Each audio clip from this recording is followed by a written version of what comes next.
सभी को नमस्कार। आज हम प्रसार के माप अर्थात मेजर्स ऑफ डिस्पर्जन क्या है इसके बारे में संक्षिप्त में चर्चा करेंगे। मैं बताना चाहूँगी कि कोई भी सैंपल है उसका मध्यमान एक ऐसा केंद्रीय बिंदु होता है जो उस सैंपल के प्रेक्षणों अर्थात ऑब्जर्वेशन की संख्या का प्रतिनिधित्व करता है, परंतु इसका मान यह नहीं स्पष्ट करता कि आंकड़े कितनी दूरी तक फैलाव रखते हैं। ठीक है, मतलब यह नहीं बताता है कि आंकड़े कितनी दूरी तक फैलाव रखते हैं। जैसे कि यदि एक कॉलेज में 450 छात्राओं का औसत आयु 21.4 वर्ष है, तो इससे यह नहीं पता चलता कि कितनी छात्राएं इस आयु के निकट है और कितनी छात्राएं इस आयु के से दूर हैं। ठीक है, यह भी निश्चित नहीं है कि उनकी आयु का प्रसार न्यून आयु से उच्च आयु तक कितना है, मतलब कि जो कम आयु से अधिक आयु तक के बीच में कितना है। प्रसरणशीलता अर्थात डिस्पर्जन के माप से हम केंद्रीय मान से प्रसार की सीमा को माप सकते हैं। ठीक है, किसी भी बिंदु से किसी गतिशील बिंदु के बीच की दूरी को हम क्या कहते हैं, विचलन कहते हैं। अर्थात माध्य से जो आपकी श्रेणी है के अन्य पदों के अंतर को, जो मीन है उससे श्रेणी के अन्य पदों के अंतर को विचलन कहते हैं। विचलन के संबंध में कुछ परिभाषाएं भी दी गई है। जैसे बाउले ने कहा है कि अपकिरण या विचलन पदों के विचलन अर्थात अंतर का माप है। ठीक है, पदों के विचलन का माप है। ठीक है ना, बाउले ने ये कहा। स्पाइगेल ने कहा है वह सीमा जहाँ तक सीरीज के विभिन्न समंक एक माध्य मूल्य के दोनों ओर फैलाव की प्रवृत्ति रखते हैं, उन समंकों को विचलन या अपकिरण कहते हैं। मतलब यह है माध्य मूल्य अर्थात मीन के दोनों ओर फैलाव की जो प्रवृत्ति रखते हैं उसे विचलन या अपकिरण कहते हैं। बुक्स एवं डिक ने कहा है एक केंद्रीय मूल्य के दोनों ओर पाए जाने वाले चर मूल्य के विचरण या प्रसार की सीमा को ही क्या कहते हैं, विचलन या अपकिरण कहते हैं। ठीक है, या डिस्पर्जन कहते हैं। मतलब जो सेंट्रल मूल्य या सेंट्रल केंद्रीय मूल्य है उसके दोनों ओर पाए जाने वाले जितने भी वेरिएबल मूल्य हैं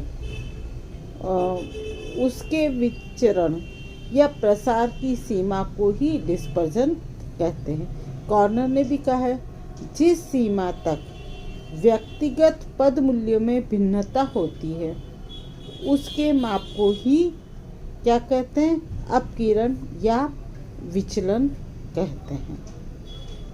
इन डेफिनेशन से ये स्पष्ट होता है कि विचलन या अपकिरण या डिस्पर्जन शब्द का प्रयोग समक माला के अधिकतम एवं न्यूनतम मूल्य के अंतर या सीमा विस्तार या समंक माला के विभिन्न आवृत्तियों के मध्य विचलन के रूप में किया जाता है। गिफिन के अनुसार विचलन की माप अवलोकनों द्वारा प्रदर्शित बिखराव की सीमा का विवरण देती है।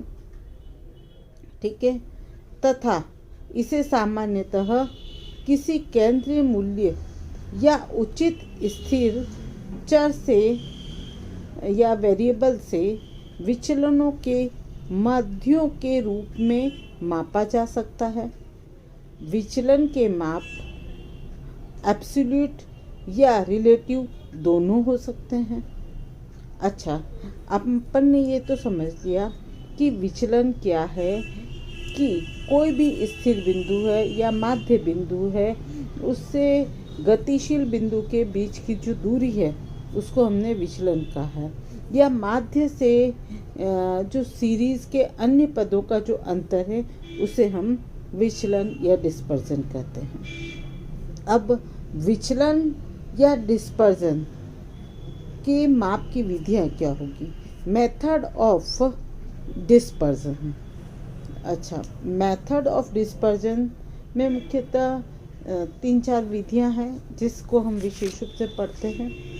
पहला है रेंज। रेंज के द्वारा भी डिस्पर्जन को निकाला जा सकता है।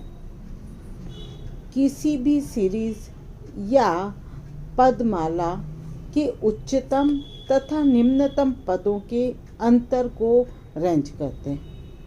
मतलब कोई भी आपने सीरीज ले ली, उसका उच्चतम और निम्नतम पदों का जो अंतर है वह कहलाता रेंज। जैसे कि किसी समूह में 17 है, 10 है, 13 है, 5 है, 8 है, 20 है और 25 अंक है, तो इसका उच्चतम अंक कितना हुआ? 25 और निम्नतम अंक कितना हुआ? 5, और इसका अंतर क्या हुआ? 25 - 5 = 20 अंक। इस श्रेणी का क्या हुआ? रेंज हुआ। अच्छा, रेंज की भी अपनी उपयोगिता है। किसी श्रेणी से उसका प्रसार बहुत ही शीघ्रता से ज्ञात किया जा सकता है रेंज के द्वारा, है ना। केवल उच्चतम और न्यूनतम अंकों को ही ढूंढना पड़ता है। मतलब कोई भी सीरीज में हम वो कितना फैला है इसको हम आसानी से देख सकते हैं केवल उच्चतम और न्यूनतम अंकों को देखकर।